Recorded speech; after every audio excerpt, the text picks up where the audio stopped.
지금 당장 한국으로 수송기부터 띄우시오. 돈은 상관없으니 무조건 가져와야 합니다. 지금 대구공항에 거대한 덩치의 아랍에미리트 C-17 수송기가 엔진도 끄지 않은 채 묵직하게 버티고 있습니다. 마치 한국산 무기를 싣기 전까진 단 한 발자국도 움직이지 않겠다는 무언의 시위처럼 말이죠. 그런데 대구공항의 긴박함은 시작일 뿐입니다. 지금 아랍에미리트는 물론 사우디와 이라크까지 중동의 실력자들은 너나 할 것 없이 계약 물량의 긴급 조달을 애원하고 있습니다. 심지어 카타르 같은 국가들은 신규 계약서에 도장을 찍기도 전에 조기 납품부터 보장하라고 아우성이죠. 대한민국 방산공장 앞에는 지금 전 세계에서 온 백지 수표를 든 줄이 끝없이 늘어서 있습니다.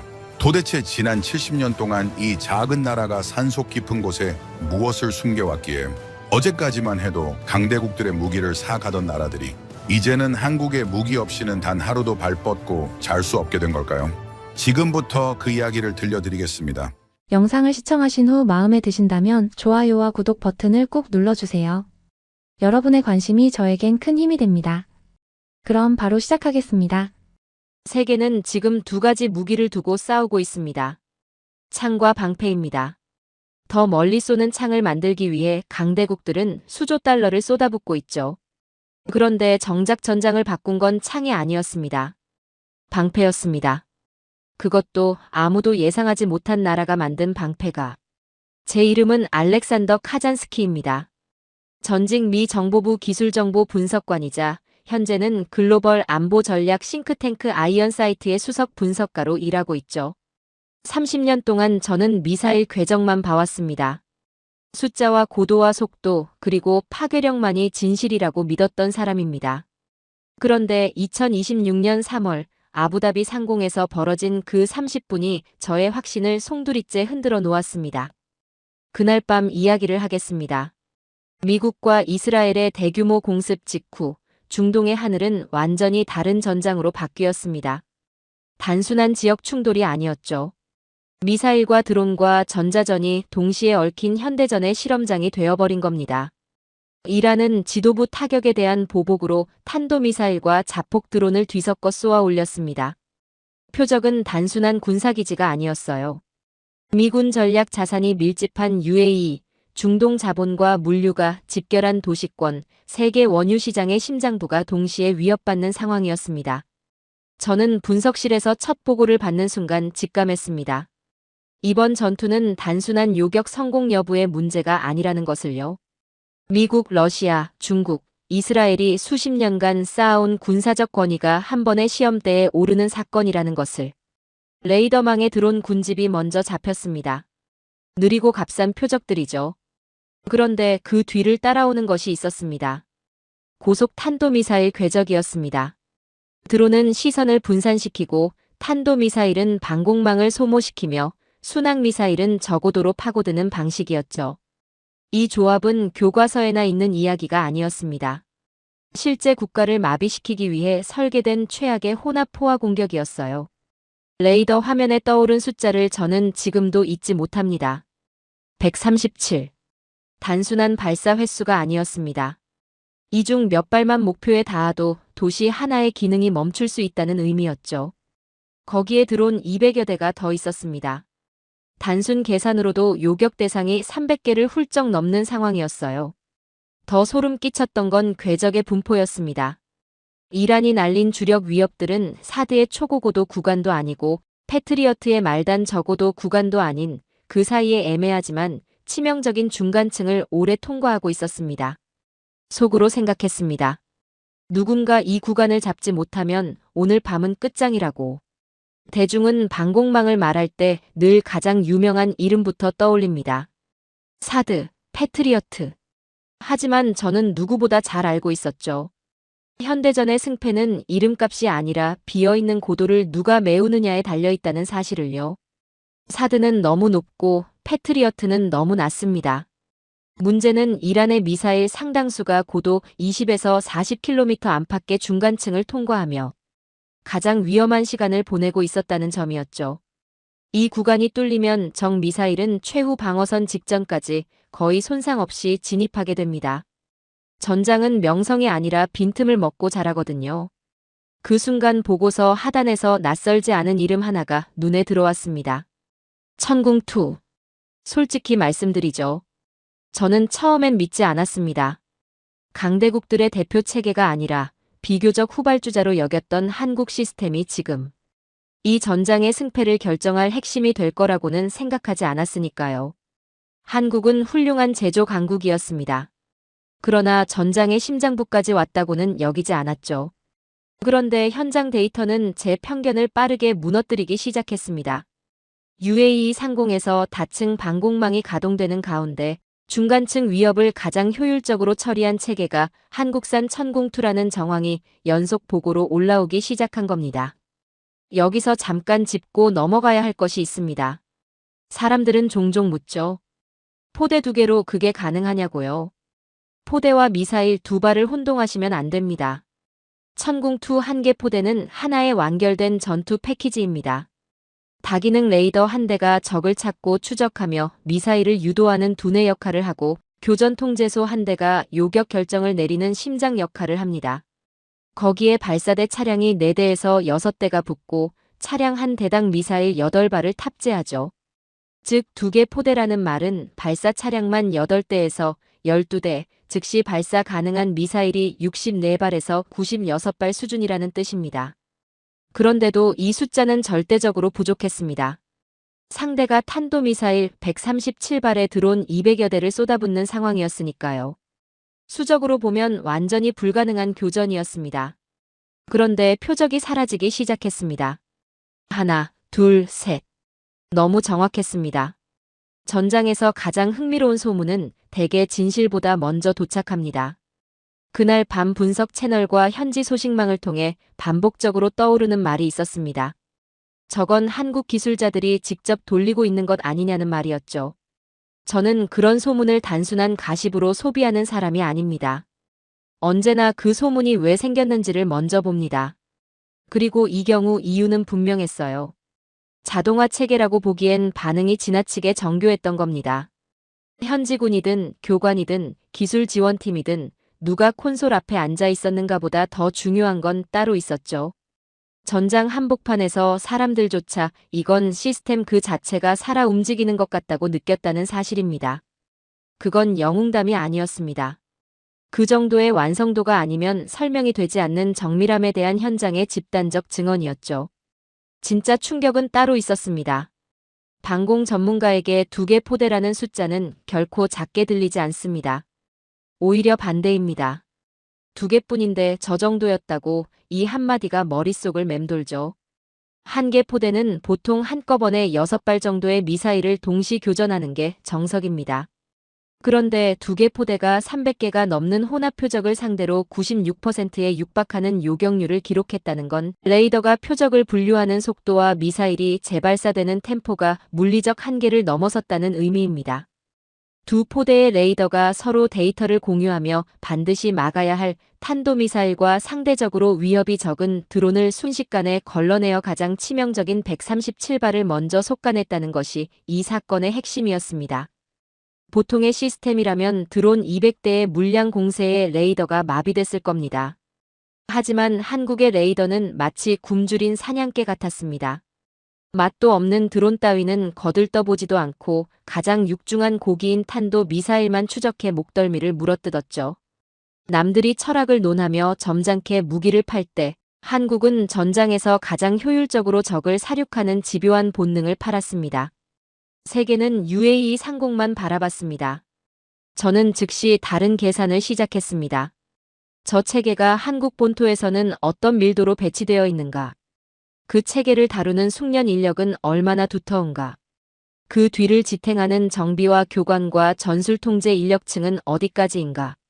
한국은 평화가 전제된 국가가 아닙니다. 휴전선, 탄도미사일 위협, 장사정포 위협, 수도권 집중 구조, 좁은 국토, 높은 인구 밀도. 방공망을 적당히 만들어서는 절대 안 되는 나라죠. 그래서 한국의 방공 체계는 수출용 카탈로그에만 존재하는 장비가 아닙니다. 국가 생존을 전제로 매일같이 갈고 닦인 실전형 체계입니다. 한국 본토에는 훨씬 더 촘촘한 배치 개념, 더 두꺼운 지휘 구조, 더 많은 숙련 운용자, 더 빠른 정비망, 더 오래 누적된 실사격 데이터가 있습니다. UAE에서 세계가 본 것은 일부에 불과했습니다. 말 그대로 아주 작은 일부였죠. 그날 무너진 건 이란의 미사일만이 아니었습니다. 강대국들이 수십 년간 독점해온 군사적 권위도 함께 무너졌습니다. 세계는 UAE의 하늘을 보며 한국 무기의 성능을 논했습니다. 하지만 진짜 전문가들이 본 것은 따로 있었죠. 저 체계를 만든 나라, 저 체계를 매일 운용하는 사람들, 저 체계를 전국 단위로 배치한 국가. 한국은 무기를 가진 나라가 아닙니다. 방공 개념 자체가 국가 시스템 속에 녹아든 나라입니다. 그 나라를 정면으로 뚫는다는 발상 자체가 틀렸습니다. 저는 놀라지 않았습니다. 세계가 이제야 확인했을 뿐이죠. 대한민국은 원래 그런 나라였습니다. 왜 하필 한국이었을까요? 그날 밤 아부다비 상공의 레이더 데이터를 분석하던 제 손이 멈췄습니다. 경쟁국들의 전문가들은 입을 모아 운이 좋았다거나 우연의 일치라고 떠들어댔죠. 하지만 전장에서 30년을 굴러먹은 제 눈에 그따위 변명은 통하지 않습니다. 전장에서 우연히 만들어내는 결과물은 난잡하고 파괴적입니다. 하지만 그날 밤 천궁이 보여준 궤적은 마치 벼려진 칼날처럼 서늘하고 완벽하게 설계된 결과물이었습니다. 저는 성능표 따위는 집어치우고 놈들의 뇌를 열어보기 시작했습니다. 탄두의 무게, 사거리. 그런 수치엔 답이 없었으니까요. 정답은 더 깊은 곳, 이 나라가 지난 70년간 미친 듯이 파고들었던 방공의 광기 그 자체에 있었습니다. 강대국들이 카탈로그 스펙으로 으스댈 때 한국은 실전을 연구했죠. 처음부터 적의 심장을 파괴할 방법만을 연구한 거죠. 대체 이 작은 나라가 70년 동안 무엇을 어떻게 담금질했기에 그 오만한 강대국들의 방패를 한순간에 고철 덩어리로 만들어버린 걸까요? 한국형 무기를 한 문장으로 정리하면 이렇습니다. 모방이 아니라 최적화. 많은 후발주자 국가들이 강대국 무기를 흉내내다가 실패합니다. 더 크게, 더 멀리, 더 비싸게 만들려다가 정작 자국 전장에 필요한 핵심을 놓치는 거죠. 한국은 그 함정을 피했어요. 처음부터 조건이 달랐으니까요. 좁은 국토, 짧은 경보시간, 수도권 밀집, 장사정포와 탄도미사일의 동시 위협, 그리고 세계에서 유일하게 정전이 아닌 휴전 상태로 운영되는 국가. 이 조건 속에서 살아남으려면 쇼룸에서 빛나는 무기를 만들어선 안 됩니다. 실패하면 곧바로 국가 생존이 흔들리는 환경에서 태어난 체계를 만들어야 해요. 그래서 천궁2에는 과장이 들어갈 여지가 없습니다. 허세로 만들어질 수가 없는 무기입니다. 그 대가를 한국만큼 잘 아는 나라가 없으니까요. 한국은 미국이 되려 하지 않았습니다. 러시아 흉내를 내지도 않았고 이스라엘 복제품을 만들지도 않았어요. 오직 한국이 살아남기 위한 정답을 만들었습니다. 그리고 역설적으로 바로 그 점 때문에 사막이라는 전혀 다른 환경에서도 체계가 무너지지 않았던 겁니다. 진짜 생존을 전제로 만든 무기는 전장 환경이 바뀌어도 흔들리지 않거든요. 여기서 한 가지 짚고 싶습니다. 천궁2를 두고 한국판 패트리어트 아니냐고 말하는 사람들이 있어요.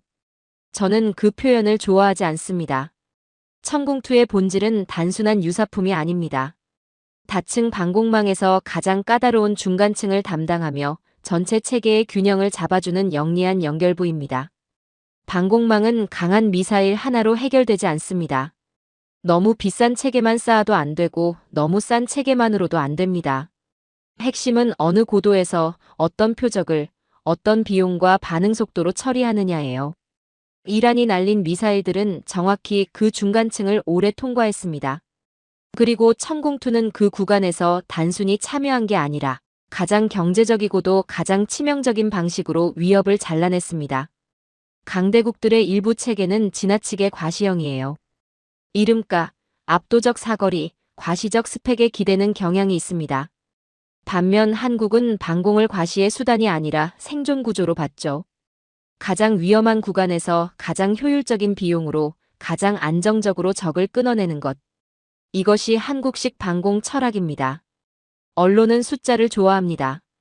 요격률 96%, 드론 수백 대 대응, 탄도미사일 수십 발 격추. 물론 그 숫자들은 중요하죠. 하지만 저는 그 숫자 뒤를 봅니다. 포화 공격에서 진짜 위험한 건 한 발 한 발의 위력이 아닙니다. 방공망이 혼란에 빠지는 순간이 더 무섭습니다.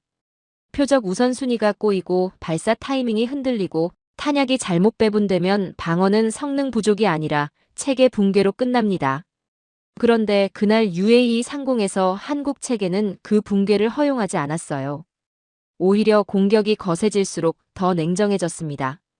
제가 그날 UAE 상공에서 본 것은 높은 명중률이 아니었습니다. 공포 속에서도 흐트러지지 않는 한국식 질서였죠. 한 가지 더 중요한 변화가 있습니다. 이전까지 일부 국가들에게 한국 방사는 이렇게 인식됐습니다. 서방 무기보다 조금 싸고 빨리 받을 수 있는 괜찮은 대안. 하지만 실전은 잔인합니다. 실전은 대안을 기준으로 바꿔버리거든요. UAE 전투 이후 천공투는 더 이상 가성비 좋은 옵션이 아니었습니다. 전장에서 살아남은 무기는 가격표로만 평가받지 않아요. 위기 상황에서 믿고 맡길 수 있는가? 그 질문에 답한 존재가 되는 겁니다.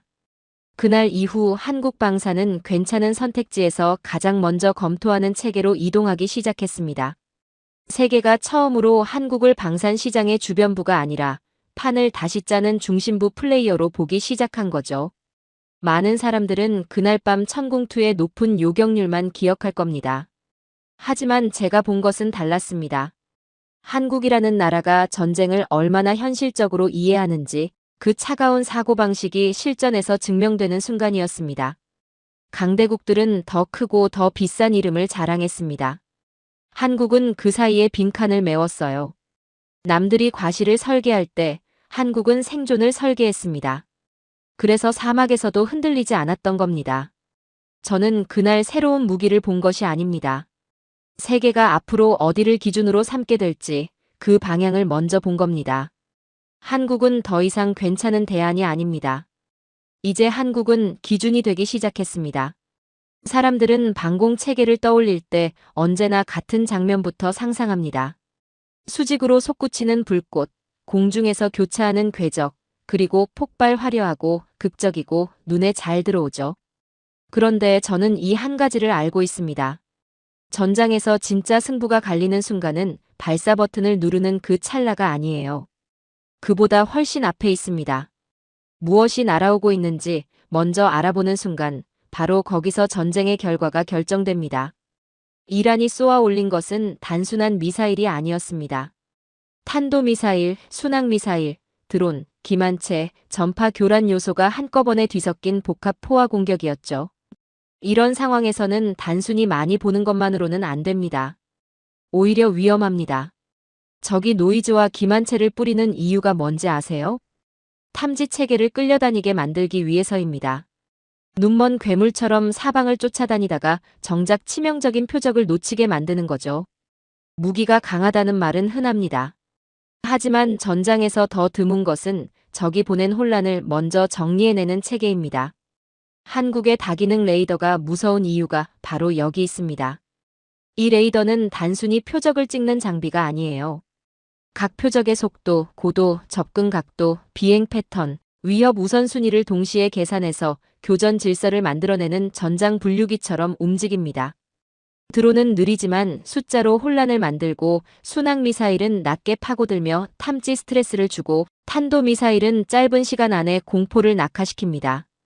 이 셋을 동시에 처리하려면 단순한 탐지 장비로는 절대 안 됩니다. 결국 싸움은 하드웨어가 아니라 소프트웨어의 판단력에서 갈리는 거죠.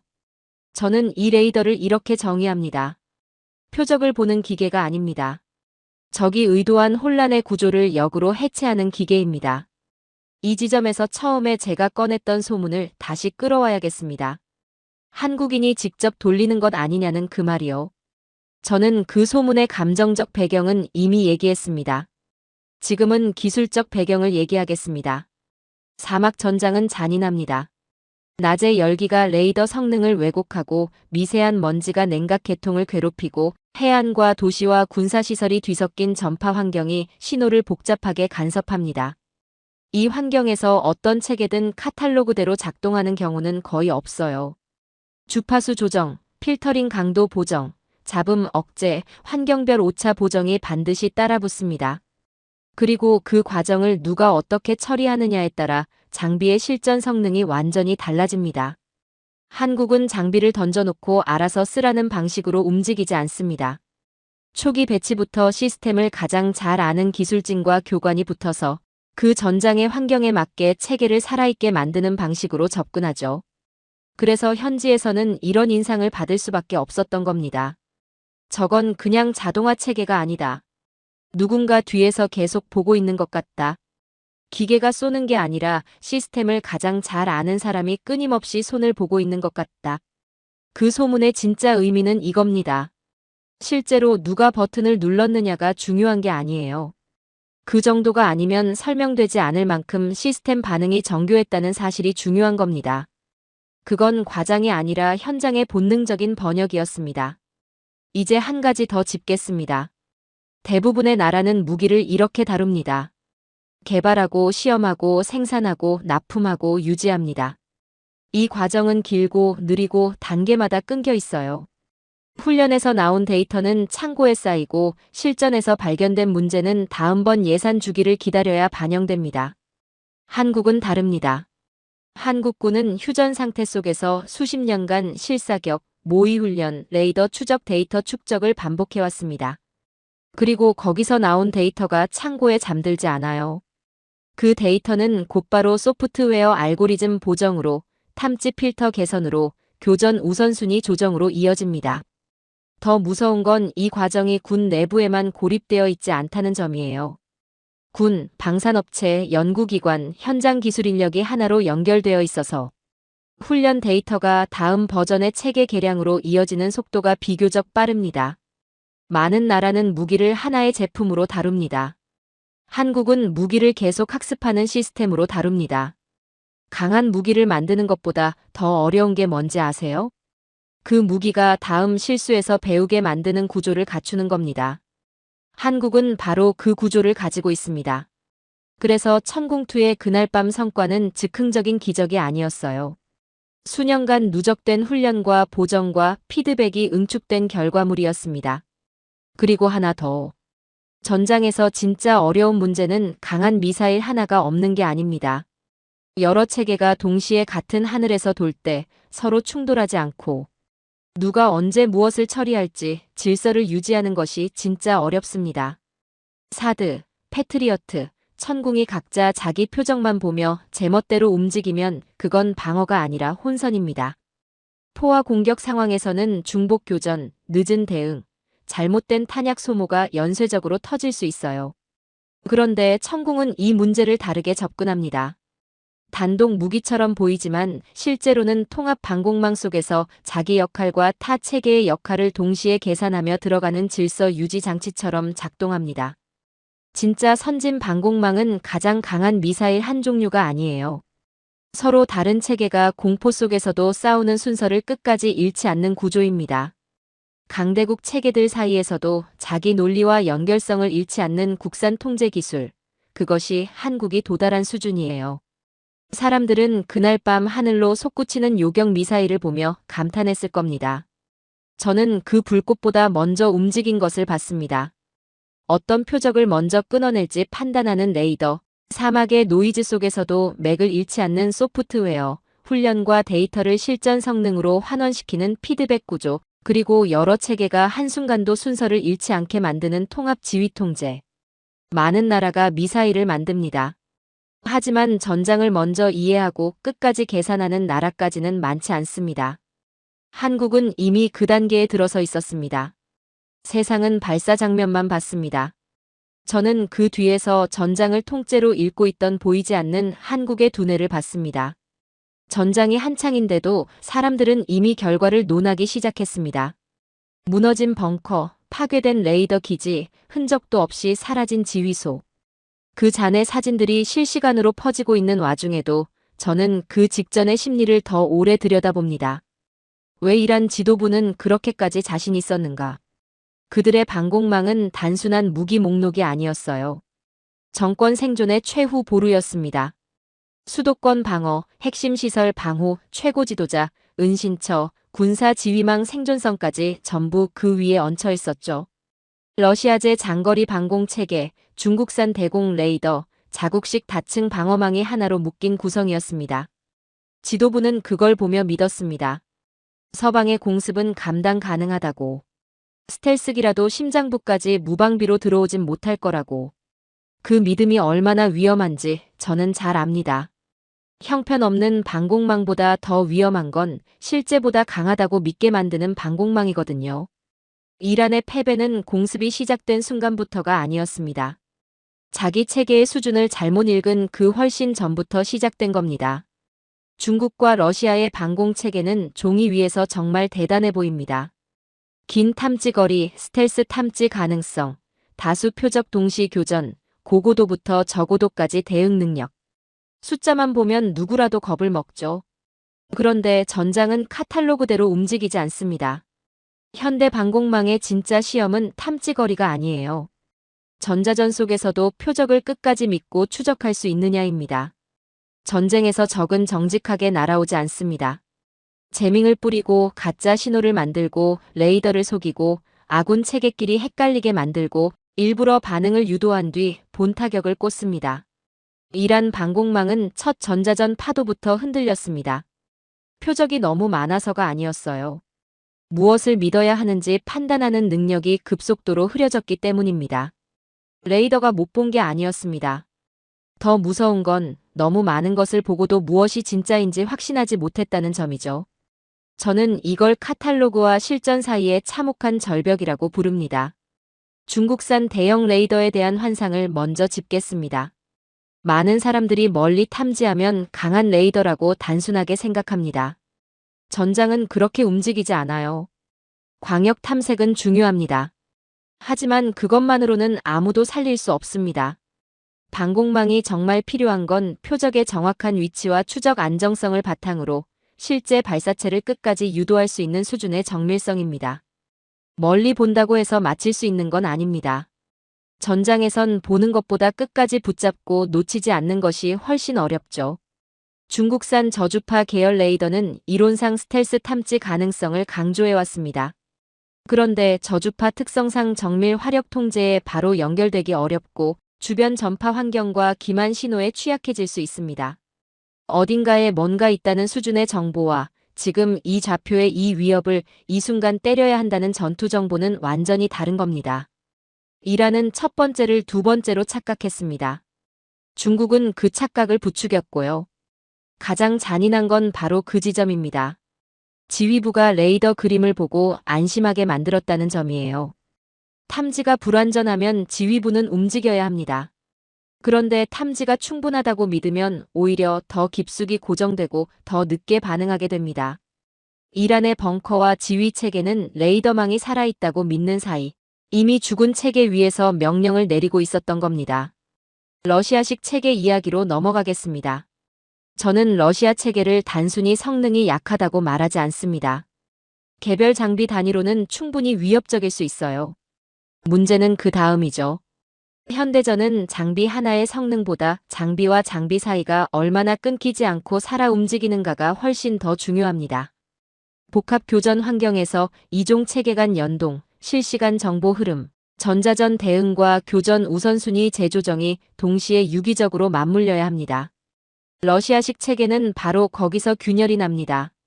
이란은 러시아 체계와 중국 체계, 자국산 자산을 한데 묶어 써야 했습니다. 카탈로그 조합으로는 화려해 보이죠.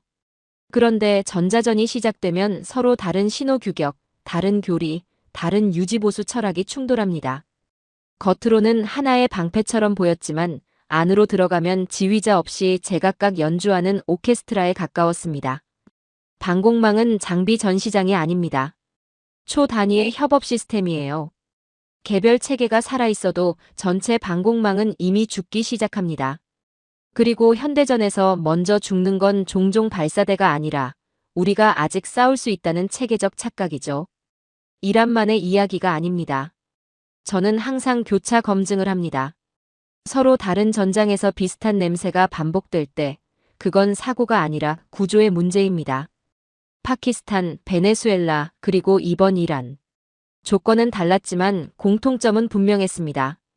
카탈로그 성능은 화려했고 운용국은 자부심을 가졌고 초기엔 심리적 억지력이 있었습니다. 그러나 실전의 강한 전자전과 복합 교란 앞에서 체계 전체가 생각보다 훨씬 빠르게 흐트러졌습니다. 무기가 실패할 수는 있습니다. 그러나 같은 방식의 실패가 다른 전장에서 반복된다면 그건 사고가 아니라 철학의 문제입니다. 그런데 저는 여기서 더 깊이 들어가야 한다고 봅니다. 실전에서 무너지는 체계는 보통 기술만의 문제가 아니에요. 기술이 왜곡되기 훨씬 이전 단계가 있습니다. 부패한 조달, 과장된 성능 보고, 정치 권력에 맞춘 허위 평가, 유지보수 예산의 누수, 훈련 부족을 감추는 내부 보고 문화. 이런 것들이 쌓이면 무기는 겉은 번쩍거리지만 속은 텅 비어갑니다. 지도자는 가장 좋은 숫자만 보고받고 장교는 문제를 축소하고 업체는 성능을 부풀립니다. 정비라인은 부족한 부품을 감추고 전장은 그 거짓의 청구서를 한꺼번에 내밀죠. 레이더는 전파로 무너진 것이 아닙니다. 그보다 훨씬 전에 정직하지 않은 보고 체계 속에서 이미 무너지고 있었던 겁니다. 이 부분에서 저는 한국을 다시 떠올립니다. 한국의 강점은 천재적인 한 발의 미사일이 아니에요. 훈련 데이터를 숨기지 않고 문제를 직시하고 개선을 반복하는 산업과 군 구조의 정직성입니다. 그리고 그 정직성이 바로 실전에서 살아남는 체계를 만들어냅니다. 중국과 러시아가 그날 잃은 것은 레이더 몇 기의 명예가 아니었습니다. 세계가 그들의 말을 믿어주던 마지막 여유였습니다. 이제 세계는 달라진 질문을 던지기 시작했습니다. 탐지거리 몇 킬로미터인가, 동시 교전 몇 발인가만이 아니에요. 전자전 속에서도 끝까지 믿을 수 있는가, 이종 체계와 진짜로 붙는가, 유지보수와 교육이 함께 오는가, 실전의 혼란 속에서도 질서를 유지하는가. 이 질문들이 새로운 기준이 된 겁니다. 그리고 그 새 기준에서 가장 먼저 떠오르는 이름이 무엇인지는 이제 더 이상 설명이 필요하지 않습니다. 전쟁이 한창일 때 지휘관들은 두 가지를 동시에 생각합니다. 지금 이 무기가 작동하고 있는가? 그리고 문제가 생기면 누가 와주는가? 첫 번째 질문은 성능표가 답합니다. 두 번째 질문은 오직 태도만이 답합니다. 평시에 방산 계약을 협상할 때 모두는 첫 번째 질문에 집중하죠. 사거리, 명중률, 반응 속도, 단가. 그런데 실전이 터지는 순간 진짜 질문은 언제나 두 번째로 이동합니다. 부품이 마모되면 누가 오는가? 센서가 오차를 내면 누가 보정하는가? 레이더가 사막 환경에서 흔들리면 누가 붙어 있는가? 왕실도 국방부도 전선의 지휘관도 본능적으로 이 질문을 던집니다. 왜냐하면 실전에서 완벽한 장비란 존재하지 않으니까요. 문제는 반드시 생깁니다. 그래서 마지막에 국가가 붙잡는 건 성능표가 아니라 신뢰입니다. 한국 방산의 진짜 강점은 무기 자체가 아니에요. 그 무기가 문제를 일으켰을 때도 관계를 끊지 않는다는 점입니다. 여기서 저는 한국 기술자들의 존재를 전혀 다른 각도에서 보겠습니다. 그들이 거기 있었다는 사실, 앞에서 이미 얘기했죠. 지금 제가 던지려는 질문은 다릅니다. 왜 한국은 애초에 거기 있었는가? 많은 나라의 방산 지원은 납품이 끝나면 문서와 절차 중심으로 바뀝니다. 제품은 보냈으니 이제 사용국 책임이라는 식으로 빠져나가죠. 한국은 다릅니다. 초기 배치부터 교육, 정비, 현지 적응, 인수인계, 후속 보정에 이르기까지 사람이 직접 붙어있는 밀도가 높습니다. 장비가 완전히 현지 환경에 적응하고 운용자들이 스스로 다룰 수 있을 때까지 사람이 계속 남아있는 문화를 가지고 있어요. 이건 단순한 서비스 정신이 아닙니다. 한국은 국내에서도 군과 업체, 교관과 정비 인력이 촘촘하게 엮여 돌아가는 구조이기 때문에 무기를 사람 없는 완제품으로 보는 습관 자체가 약합니다. 그래서 수출 현장에서도 자연스럽게 같은 방식으로 움직이는 거예요. 중동은 그날 한국의 미사일만 본 것이 아닙니다. 한국이라는 나라가 자기 장비를 끝까지 혼자 두지 않는다는 사실도 함께 봤습니다. 이제 4시간 이야기를 하겠습니다. 교전이 한창인 상황에서 천공체계 일부에 문제가 생겼고 한국 기술 인력이 4시간 안에 현장 대응을 완료했다는 정황이 분석 채널을 통해 들어왔습니다. 4시간. 중동 군사 관계자들 사이에서 이 숫자가 회자되기 시작했어요. 그런데 저는 이 숫자를 단순한 물류 자랑으로 읽지 않습니다. 서방의 많은 체계는 훌륭합니다. 그러나 그만큼 절차가 길고 승인 라인이 많습니다. 업체와 정부와 하청과 운용군 사이 거리가 멀죠. 그래서 실전에서 작은 문제 하나가 생겨도 판단이 문서로 돌고 승인으로 밀리고 방문 일정으로 조정되면서 시간이 증발합니다. 전장에서 시간이 증발한다는 게 무슨 의미인지는 굳이 설명하지 않겠습니다. 한국은 다릅니다. 이 장비를 살려야 한다는 공감대가 빠르게 형성되고 바로 움직이는 구조를 가지고 있습니다. 4시간은 단순히 빠른 교통이나 근면성의 결과가 아니에요. 군과 업체의 거리, 현장 이해도, 기술자 숙련도, 의사결정 속도, 그리고 책임 회피보다 해결을 우선하는 문화가 동시에 작동한 결과입니다. 중동이 감탄한 건 한국의 속도가 아니었습니다. 그 속도를 가능하게 만든 책임의 밀도였죠. 한 가지 더 있습니다. 한국은 단순히 완성품을 보내지 않았어요. 전력화 과정 자체를 함께 보냈습니다. 교육용 물량, 시범 운용 자산, 교관 파견, 현지 운용 인력 훈련, 정비 매뉴얼 현지화, 초기 문제 대응 체계. 이런 요소들은 언론 기사에서는 작게 다뤄지지만 실제 군사 운용에서는 엄청나게 중요합니다. 많은 나라가 무기를 사도 전력화에 실패합니다. 장비는 들어왔는데 사람은 익숙하지 않고 정비 체계는 헐겁고 교리는 아직 녹아들지 않은 상태. 이런 상황에서 실전이 터지면 무기는 제 성능을 절대 발휘하지 못해요. 무기를 파는 건 쉽습니다. 그러나 상대가 그 무기를 실제 전력으로 바꾸는 순간까지 함께 걷는 건 전혀 다른 차원의 이야기죠. 한국은 중동에 장비를 보낸 것이 아니었습니다. 그 장비가 살아있는 전력으로 바뀌는 과정 전체를 설계해주고 있었어요. 대한민국은 제품만 잘 만드는 나라가 아니라 상대 국가의 하늘을 지키는 체계가 실제로 완성될 때까지 책임지는 나라였던 겁니다. 그리고 사막 이야기를 빼놓을 수 없습니다. 사막은 모든 장비를 시험합니다. 극단적인 고온, 낮과 밤의 큰 온도차, 미세먼지의 침투, 냉각 효율 저하, 전자장비 오염. 훈련장에서는 잘 돌아도 이 환경에서는 예상보다 훨씬 빨리 지치는 장비들이 있습니다. 그래서 진짜 강한 체계는 발사 성능만이 아니라 환경 속에서도 버티게 만드는 관리 철학이 필요해요. 한국은 바로 그 지점에서 차이를 보여줬습니다. 현지 맞춤형 냉각, 방진 보강, 유지관리 프로토콜 최적화, 운용 환경별 보정. 이런 부분은 전시회에서는 잘 보이지 않습니다. 그런데 실제 전장에서는 이 사소한 집착이 목숨을 살립니다. 한국은 무기의 성능을 자랑하는 데서 멈추지 않았습니다. 그 무기가 사막에서도 끝까지 자기 능력을 잃지 않게 만드는 데까지 갔죠. 중동의 권력자들은 기술만으로 마음을 열지 않습니다. 그들은 태도를 봅니다. 이 나라가 정말 우리와 끝까지 함께할 것인가를 봅니다. 어떤 나라는 계약할 때는 웃지만 위기가 오면 법무팀부터 찾습니다. 어떤 나라는 보도자료는 화려하지만 전선이 흔들리면 자국민 철수부터 생각합니다. 한국은 달랐습니다. 위험을 모르는 나라가 아니에요. 다만 위험 앞에서 관계를 끊는 방식으로 행동하지 않는 나라에 훨씬 더 가깝습니다. 그래서 중동 왕실과 지도부 사이에 이런 인식이 퍼지기 시작했습니다. 한국은 전쟁이 나도 장비를 버리고 사라지는 나라가 아니다. 이건 대단히 강한 평가입니다.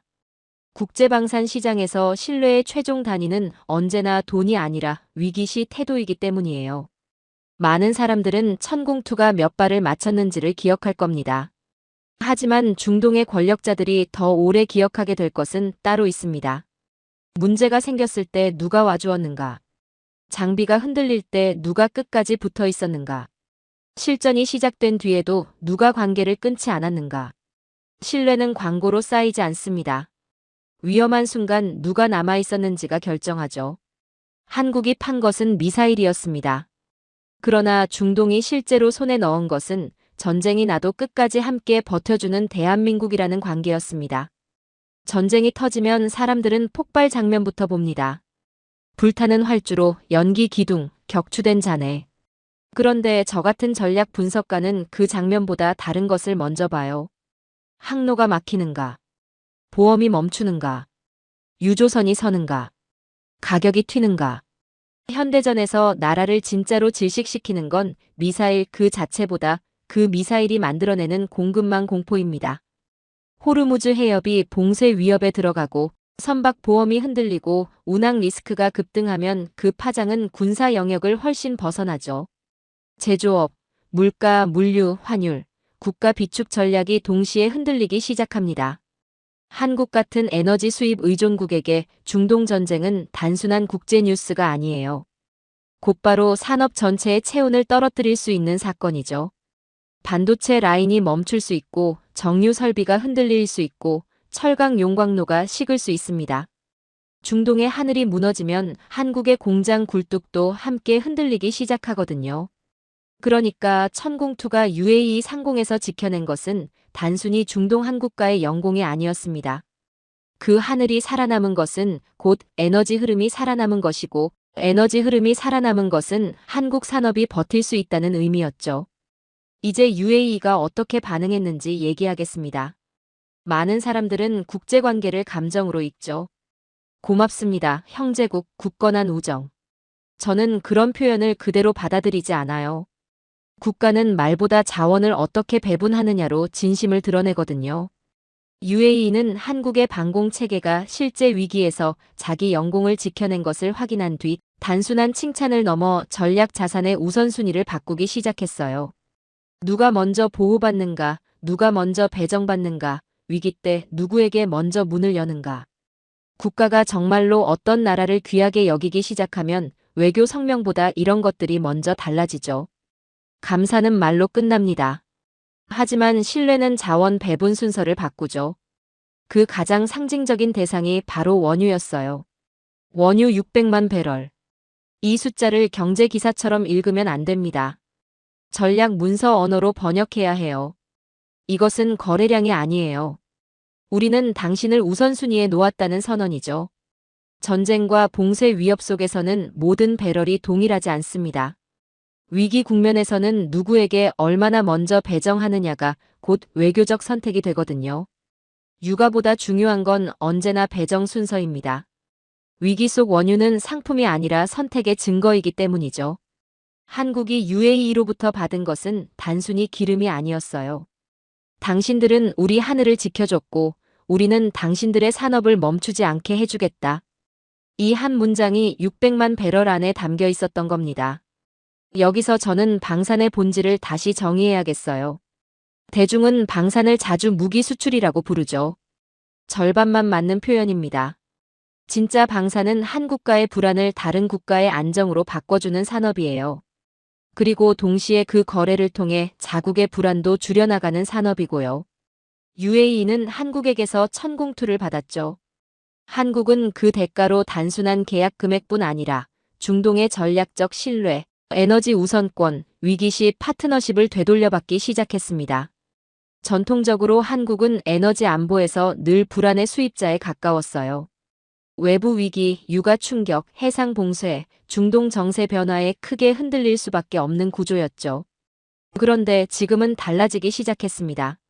한국은 단순히 사정하는 수입국이 아니라 중동 국가가 먼저 전략적으로 챙겨야 하는 파트너가 되어가고 있거든요. 무기를 잘 만든 나라가 강한 나라일 수 있습니다. 그런데 그 무기가 자국의 에너지 불안을 줄여주기 시작한다면 그건 이미 산업을 넘어 국가 전략의 승리예요. 여기서 한 가지 구조를 보겠습니다. 천공은 방어 자산이죠. 그 방어 자산이 중동 인프라를 지킵니다. 인프라가 살아남으면 에너지 흐름이 유지되고요. 에너지 흐름이 유지되면 한국 산업이 버팁니다. 산업이 버티면 다시 방산 생산도 유지되죠. 저는 이걸 방패의 경제학이라고 부릅니다. 방패가 하늘을 지키고 하늘이 원유를 지키고 원유가 공장을 지키고 공장이 다시 방패를 만드는 구조예요. 이 순환이 무섭습니다. 한국처럼 제조업 강국이면서 수출 강국이면서 에너지 수입국이면서 안보 위협 상시 국가인 나라에서만 가능한 독특한 순환이거든요. 천공투는 그냥 미사일이 아니었어요. 대한민국의 반도체 라인, 정유 공정, 화학 플랜트, 철강 용광로, 물류 항만의 불빛을 함께 지켜낸 방패였죠. 그리고 한 가지 더. 국제관계에서 진짜 강한 유대는 보통 두 가지 상황에서 생깁니다. 함께 피를 흘렸을 때, 그리고 함께 파산을 피했을 때예요. 이번 한국과 UAE의 관계는 후자에 가깝죠. UAE는 한국 덕분에 자기 영공과 핵심 자산이 무너지지 않는 경험을 했고, 한국은 UAE 덕분에 에너지 공급과 전략 협력의 새로운 우선권을 얻었습니다. 서로의 취약점을 상대가 실제로 메워준 경험이에요.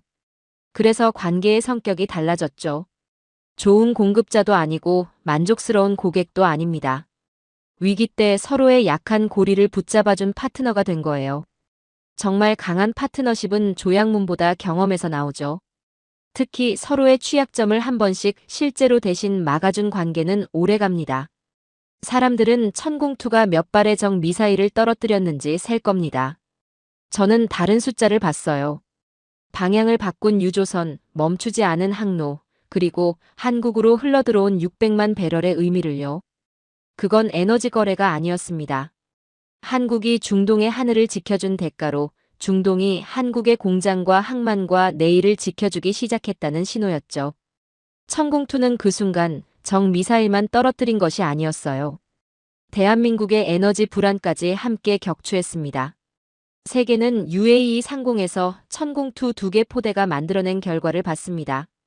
언론은 요격률을 이야기했고 군사 전문가들은 중간층 방어의 완성도를 분석했죠. 그런데 저는 그 장면을 보는 내내 전혀 다른 생각을 하고 있었어요. 중동이 본 건 시범편에 불과하다는 생각이었죠. 진짜 본편은 한국 본토에 깔려 있으니까요. UAE에서 운용된 2개 포대는 강력했습니다. 그러나 그건 한국식 방공 체계 전체의 일부, 그것도 아주 작은 일부에 불과해요. 2개 포대와 한국 본토를 가르는 차이는 단순히 수량이 아닙니다. 배치 밀도, 지휘 연동의 깊이, 훈련 누적량, 즉흥 운용 숙련도, 그리고 경계가 일상이 된 문화. 이 모든 것이 다르죠. 중동은 그 체계의 성능을 받습니다. 한국은 그 체계를 생활처럼 돌리는 나라예요. UAE에서의 천궁은 실전 배치된 무기였습니다. 한국에서의 천궁은 국가 생존 구조의 일부입니다. 많은 나라들이 방공망을 갖고 있어요. 장거리 체계, 중거리 체계, 현대화된 레이더망. 그런데 저는 여기서 분명히 선을 긋습니다. 그건 방공망을 가진 것이고 한국은 방공망 위에 국가의 일상 전체를 올려놓고 사는 나라입니다. 한국에서 방공은 단순한 군사 옵션이 아니에요. 수도권의 생존, 산업 밀집 지역의 연속성, 원전과 핵심 기반 시설 보호, 그리고 민간 경제 활동의 심리적 안정과 직접 연결되어 있죠. 이 나라에서 하늘이 흔들리면 군만 흔들리는 게 아닙니다. 사회 전체가 즉시 흔들립니다. 그래서 한국은 방공을 부가 기능으로 두지 않았어요. 국가의 상부 구조 전체를 지탱하는 기둥으로 만들었죠. 한국은 적의 미사일을 막기 위해 방공망을 깐 것이 아닙니다. 시민의 출근길, 공장의 라인, 도시의 불빛, 국가의 심장 박동을 끊기지 않게 하기 위해 방공망을 만든 겁니다. 이제 한국 방공의 진짜 본질을 얘기하겠습니다. 포대 수량만 보면 절반밖에 보지 못한 거예요. 저 같은 분석가가 한국을 볼 때 가장 주목하는 건 따로 있거든요. 방패가 강한 나라는 많습니다. 하지만 하루도 방심하지 않는 방패를 가진 나라는 드물죠. 한국은 전시가 아니어도 완전한 평시가 아닙니다. 휴전선, 탄도미사일 위협, 장사정포, 초단시간 경보 환경 속에서 경계가 습관이 된 나라예요. 이런 국가에서는 장비를 다루는 태도부터 달라집니다. 훈련이 형식이 아니라 생존 예행 연습이 되고 장비 점검이 관례가 아니라 생활이 되고 작전 절차가 문서가 아니라 반사신경에 가까워지죠. 세계에는 돈이 많아 좋은 무기를 많이 사는 나라도 있습니다. 하지만 한국은 다릅니다.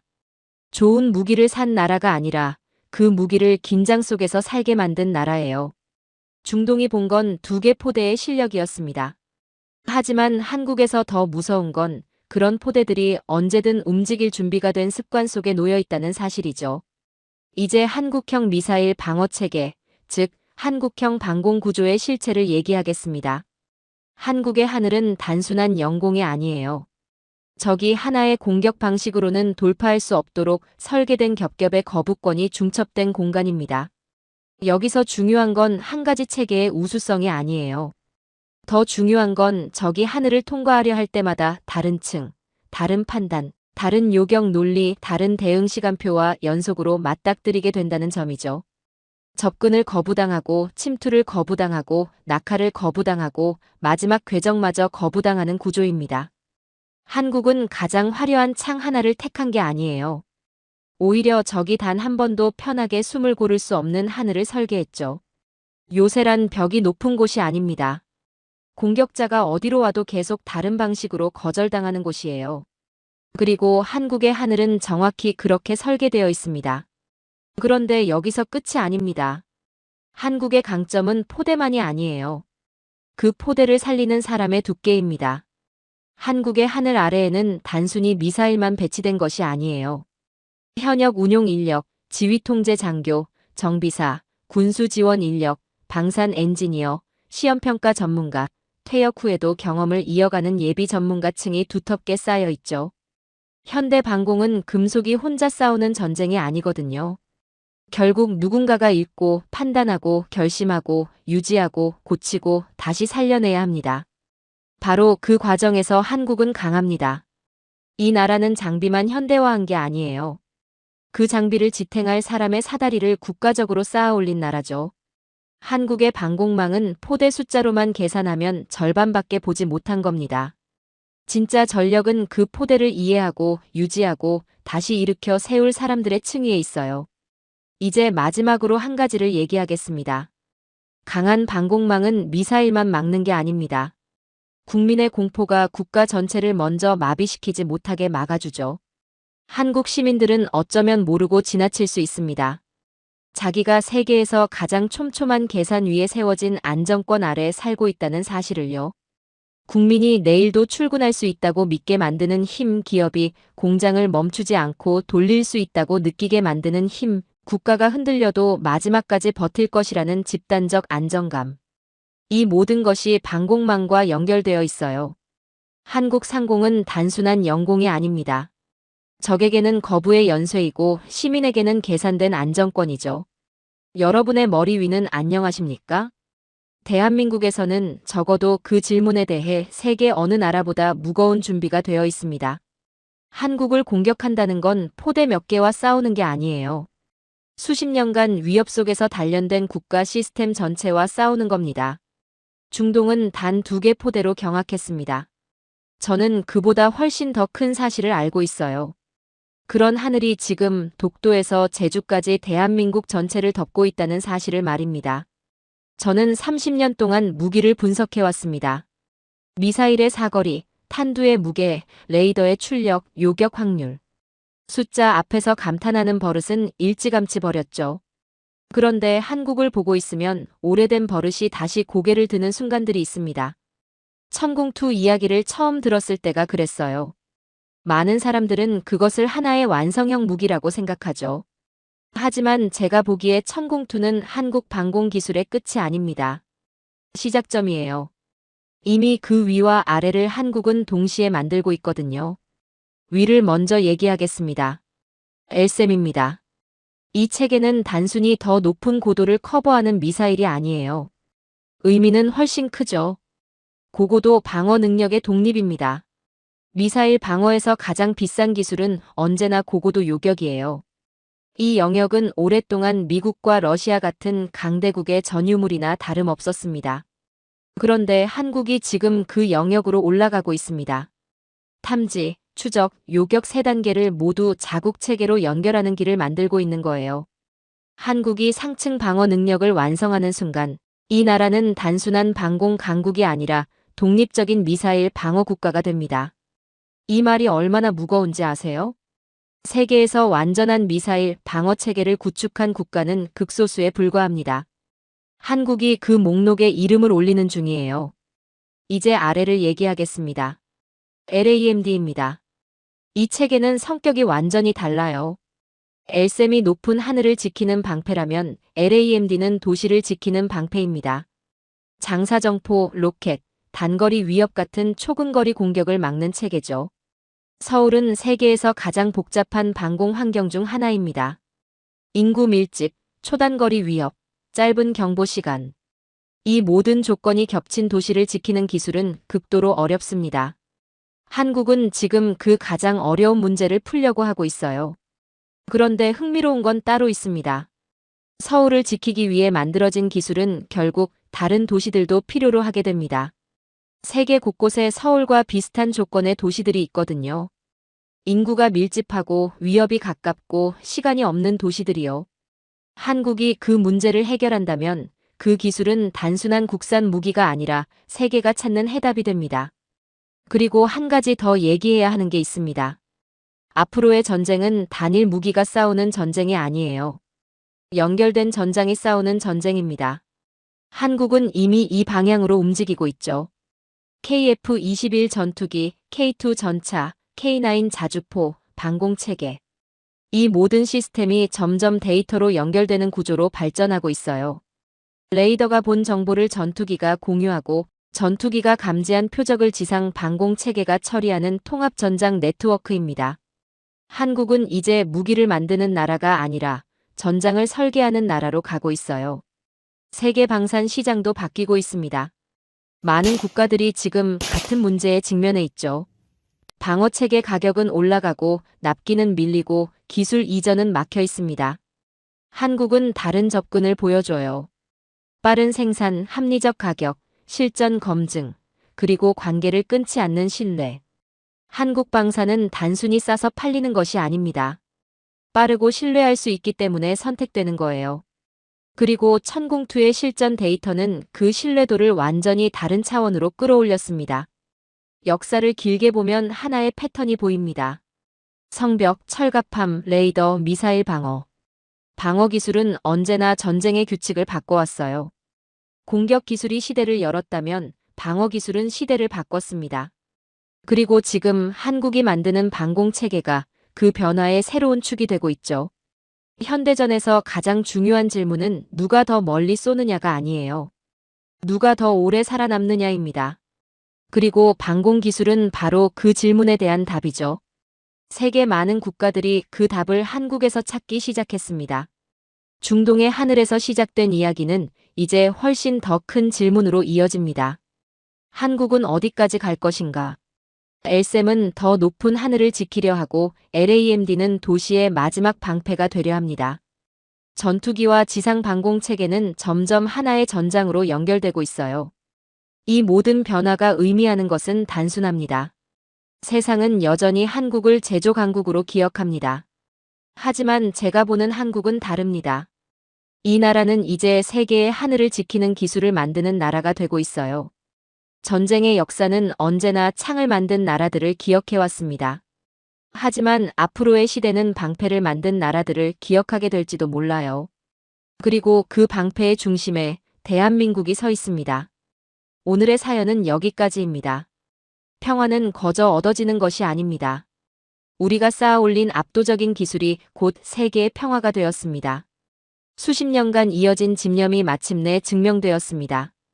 대한민국이 만드는 방패가 오늘 가장 안전한 하늘을 약속합니다. 우리의 방패는 멈추지 않을 것입니다. 대한민국 기술이 닿는 곳마다 더 완벽한 평화가 시작됩니다. 긴 영상 시청해주셔서 감사합니다. 내일은 더 좋은 영상으로 찾아오겠습니다.